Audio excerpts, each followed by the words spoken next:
After Anakin Skywalker, now the Sith Lord Darth Vader's unexpected loss at the hands of Obi-Wan Kenobi on Mustafar, Vader would have to live with not just the loss of his beloved wife Padme Amidala, but also the loss of his humanity. Impossible as it seemed, Vader had survived his severe injuries and burns, but living came at a great cost.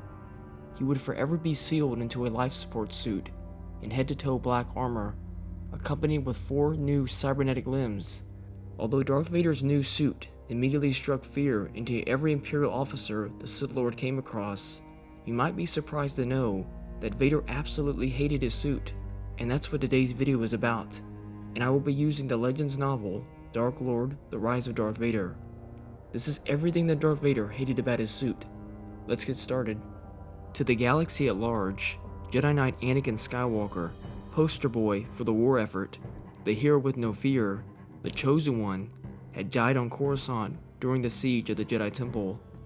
And to some extent that was true. Anakin is dead, Vader told himself.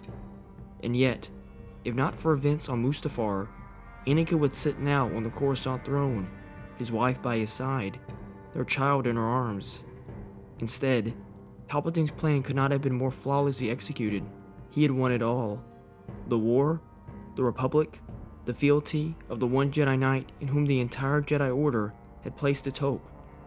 The revenge of the self-exiled Sith had been complete, and Darth Vader was merely a minion, an errand boy, allegedly an apprentice, the public face of the dark side of the Force. While he retained his knowledge of the Jedi arts, he felt uncertain about his place in the Force. And while he had taken his first steps toward awakening the power of the dark side, he felt uncertain about his ability to sustain that power. How far he might have been now had fate not intervened to strip him of almost everything he possessed as a means of remaking him, or of humbling him, as Darth Maul and Darth Tyrannus had been humbled before him, as indeed the Jedi Order itself had been humbled. Where Darth Sidious had gained everything, Vader had lost everything, including for the moment the self-confidence and skill he had demonstrated as Anakin Skywalker. Vader turned and started walking, but this is not walking, he thought. His alloy lower legs were bulked by strips of armor, which were very similar to those that filled and gave form to the long glove Anakin had worn over his right arm prosthesis. What remained of his real limbs ended in bulbs of grafted flesh inserted into machines that triggered movement through the use of modules that interfaced with his damaged nerve endings. But instead of using Durasteel, the medical droids had substituted an inferior alloy and had failed to inspect the strips that protected the electromotive lines.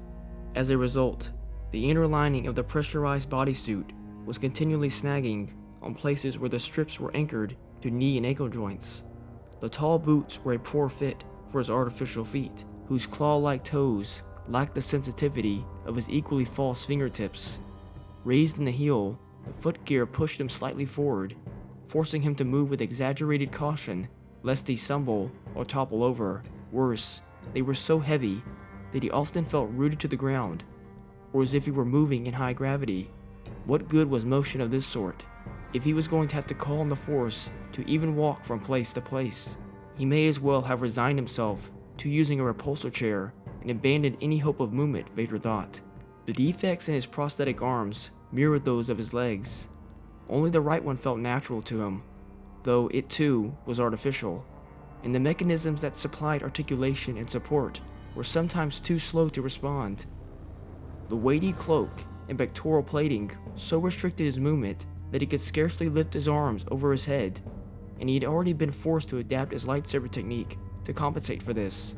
He could probably adjust the servo drivers and pistons in his forearms to provide his hands with strength enough to crush the hilt of his new lightsaber. With the power of his arms alone, Vader had the ability to lift an adult being off the ground, but the Force had always given him the ability to do that, especially in moments of rage, as he had demonstrated on Tatooine moments after his mother's death. To make matters worse, the sleeves of the bodysuit didn't hug the prosthesis as they should, and the elbow-length gloves sagged and bunched at his wrist. Gazing at the gloves now, he thought, this is not seeing. The pressurized mask was goggle-eyed, fish-mouthed, short-snouted, and needlessly angular over the cheekbones. Coupled with a flaring dome of a helmet, the mask gave him the forbidding appearance of an ancient Sith war droid. The dark hemispheres that covered his eyes filtered out light that might have caused further injury to his damaged corneas and retinas, but in an enhanced mode, the half-globes reddened the light and prevented him from being able to see the toes of his boots without inclining his head almost 90 degrees. Listening to the servo motors that drove his limbs, he thought, this is not hearing. The Medroids rebuilt the cartilage of his outer ears, but his eardrums, having melted in Mustafar's heat, had been beyond repair. Sound waves now had to be transmitted directly to implants in his inner ear, and sounds registered as if issuing from underwater. Worse, the implanted sensors lacked sufficient discrimination, so that too many ambient sounds were picked up, and their distance and direction were difficult to determine.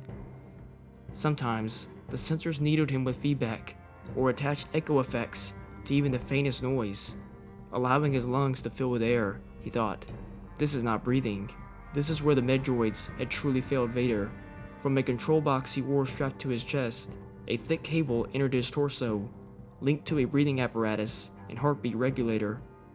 The ventilator was implanted in his hideously scarred chest, along with tubes that ran directly into his damaged lungs, and others that entered his throat, so that should the chest plate or belt control panels develop a glitch, he could breathe unassisted for a limited amount of time. But the monitoring panel beeped frequently and for no apparent reason, and the constellation of lights served only as a steady reminder of his vulnerability. The incessant rap of his breathing interfered with his ability to rest, let alone sleep. And sleep, in the rare moments it came to him, was a nightmarish jumble of twisted, recurrent memories that unfolded to excruciating sounds. The Medroids had at least inserted their redundant breathing tubes low enough so that with the aid of an enunciator, his scorched vocal cords could still form sounds and words. But absent from the enunciator, which imparted a synthetic bass tone, his own voice was little more than a whisper. Vader could take food through his mouth as well, but only when he was inside a hyperbaric chamber, since he had to remove the triangular respirator vent that was the mask's prominent feature, so it was easier to receive nourishment through liquids, intravenous and otherwise, and to rely on catheters, collection pouches, and recycles to deal with liquid and solid waste. But all those devices made it even more difficult for him to move with ease, much less with grace. The pectoral armor that protected the artificial lung weighed him down, as did the electroid-studded collar that supported the outsized helmet, necessary to safeguard the cybernetics devices that replaced the uppermost of his vertebrae, the delicate systems of the mask, and the ragged scars in his hairless head.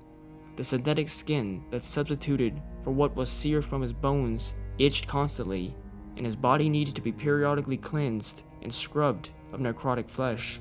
Already, Vader had experienced moments of claustrophobia, moments of desperation to be rid of the suit, to emerge from the shell. He needed to build, or have built, a chamber in which he could feel human again, if possible. All in all, he thought, this is not living.